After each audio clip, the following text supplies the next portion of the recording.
Assalamualaikum warahmatullahi wabarakatuh. Perkenalkan, nama saya Roger Rahmatillah, NIM 2306061110196.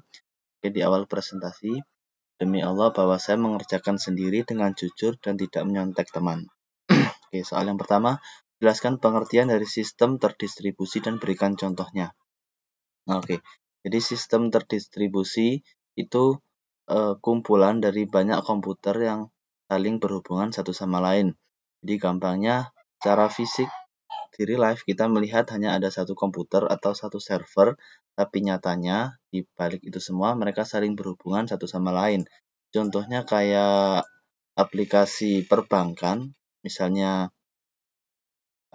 kalau Mandiri itu BCA, kayak Mandiri Primo, itu mereka memiliki server sendiri-sendiri. Misal ada server khusus untuk melakukan transaksi, ada server khusus untuk melakukan tarik tunai, ada server khusus untuk menyimpan data user. Nah, di real life secara fisik kita melihat ini hanya ada satu server di sini aja, tapi nyatanya mereka saling berhubungan satu sama lain. Nah, ini disebut sistem terdistribusi. Sebutkan dan jelaskan tentang karakteristik sistem terdistribusi. Karakteristik dari sistem terdistribusi adalah yang pertama, jelas adalah memiliki keamanan. Jadi kalau kita membuka aplikasi Brimo, kita mau melakukan transaksi menggunakan aplikasi Brimo, di situ pasti ada yang namanya login. Nah, jadi kayak login menggunakan username sama password. Nah, itu masuk dalam keamanan. Nanti setelah login, data dari yang kita inputkan akan dikirim ke server. Nah, itu namanya keamanan. Yang kedua ada transparansi. Jadi di real life kita cuma melihat HP, melihat login, kirim, tapi nyatanya di balik itu semua mereka melakukan banyak sebuah proses kayak mengirim datanya, habis itu dicek di server apakah sesuai, lalu dikembalikan, oh iya sesuai, baru bisa digunakan. Nah, jadi prosesnya transparan transparan. Itu karakteristiknya. Yang ketiga ada keamanan, transparan, sama saling bekerja sama. Jadi misal ini server tadi kan untuk simpan data login. Lalu di sini ada server khusus untuk transaksi, ada server untuk tarik tunai. Nah, misal ada user mau melakukan transaksi, jadi mereka datanya kan nanti ke sini. Nah, di waktu yang bersamaan misal server yang menangani transaksi ini lagi diserang seorang hacker, jadi servernya down. Nah, si user tetap bisa melakukan transaksi karena apa? Sistem terdistribusi ini membuat semua komputer yang berhubungan ini saling mengirim data. Jadi data dari transaksi ini juga ada di sini, juga ada di sini. Jadi saling berhubungan satu sama lain gitu. Jadi misal di sini down, seseorang atau si user masih bisa melakukan transaksi. Seperti itu. Sebutkan dan jelaskan tentang arsitektur utama sistem terdistribusi. Arsitektur yang pertama jelas itu adanya client dan server. Jadi ada user yang akan melakukan sebuah kegiatan dan ada server tempat penyimpan data. Misal usernya mau login, jadi dia input username sama password lalu dikirim ke server lalu dicek, kirim lagi ke klien. Jadi ada klien sama server. Itu arsitektur utama. Lalu ada juga peer to peer kayaknya P2P. Jadi saling berhubungan seperti yang tadi. Misal ini server down masih bisa melakukan karena datanya ada terrekam di banyak tempat, di banyak server. Seperti itu. Nomor 4, jelaskan pengertian dari soket dan berikan contohnya. Nah, soket ini seperti paket. Jadi jalan yang dilakukan antara klien ke server. Ya, jadi gampangnya kayak misal klien mau login. Nah, dia kan ngirim username sama password. Inputnya tadi dikirim ke server.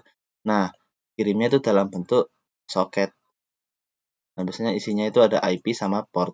Atau kalau kita akses website, itu ada biasanya kayak contoh, ini saya buka website saya, nur3wazi.com. Nah, ini namanya soket karena untuk saling berhubungan. Jadi biasanya di sini ini nggak ada ya. Biasanya ada https://anurdigawasi.com, biasanya di belakang ada portnya kayak 80 kayak gitu. Nah, anurdigawasi.com ini sebenarnya adalah IP, cuman ada namanya lupa saya, jadi diubah supaya orang itu tidak menghafalkan angka yang panjang di bentuk huruf seperti alfabet seperti ini. Nah, jadi gampangannya soket itu paket yang dikirim dari klien ke server itu menggunakan soket. Lalu jelaskan pengertian dari port dan sebutkan jenis. Nah, jenisnya. Nah, di dalam soket itu kan ada IP sama port. IP-nya kayak 192.168.56.0 misal. Port 80. Nah, port ini gerbang menuju jalan yang akan diakses. Misal kayak kayak klien tadi mau mengakses bank, mau login. Nah, port loginnya itu misal ada di 80. Jadi di soket tertulis ada soket 80. Jadi, oh ini jalannya ke 80. Di IP yang ini, server yang ini, port 80 bagian login, kayak gitu. Dan jenisnya ada 3, saya lupa namanya. Pokoknya yang pertama antara port 0 sampai 1023 itu digunakan untuk web server, biasanya kayak 80 di belakangnya. Lalu ada 1023 sampai 4900-an, itu biasanya dipakai untuk aplikasi khusus seperti MySQL, database, dan lain sebagainya. Lalu 4900-an sampai 6400 kalau nggak 500 itu kayak port sementara aja gitu. Jelaskan pengertian dari Service Oriented Architecture atau SOA. Nah, SOA ini salah satu cara membuat sistem-sistem kecil menjadi satu. Jadi misal kayak aplikasi m-banking tadi, Brimo, di situ kan ada halaman login, lalu ada halaman transfer, ada halaman tarik tunai. Nah, sistem-sistem kecil ini jadi satu dan mereka saling keterhubungan tampilannya itu supaya memudahkan si user. Nah, ini namanya SOA atau Service Oriented Architecture. Nomor 7, sebutkan dan jelaskan service di SOA. Seingat saya itu ada 4, ada business service, ada utility service, ada composite service, sama data service. Jadi yang di business service itu digunakan untuk transaksi, misalnya jual beli atau melakukan pembayaran. Itu ada yang business service. Yang kedua ada utility service, biasanya digunakan untuk aplikasi website. Terus yang ketiga ada namanya tadi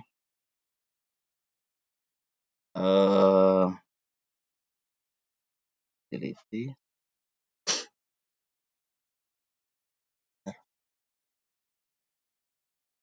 ada business service, ada utility service, ada composite service. Composite service itu menjalankan semua dijadikan satu seperti itu. Dan yang keempat ada data service. Data service itu untuk mengatur antar database, data yang ada di database. Lalu dapat jelaskan service ini. Nomor 8, jelaskan pengertian RPC dan SOAP. Nah, RPC ini remote procedure call. Jadi salah satu cara untuk memanggil function di komputer lain di sistem terdistribusi. Misal di server transaksi ada function namanya transaksi gitu ya. Function codingan gitu. Nah, misal klien dari login mau manggil function ini, jadi mereka menggunakan yang namanya RPC, Remote Procedure Call. Jadi mereka manggil. Jadi RPC itu salah satu cara untuk memanggil function di komputer komputer lain. Lalu ada SOAP atau apa lupa namanya kepanjangannya. Jadi SOAP ini fungsinya untuk sebagai kayak apa, kalau di codingan itu ada namanya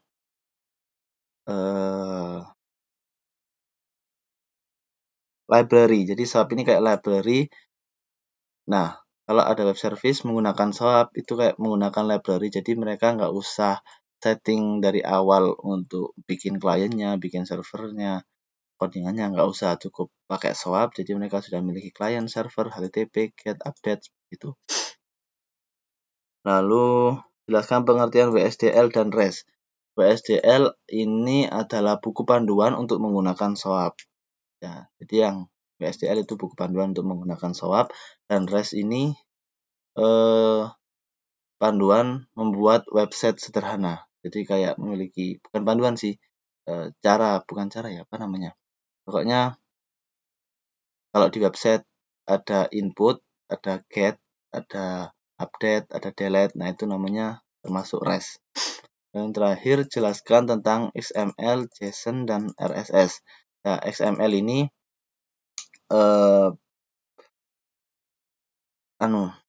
apa namanya ya?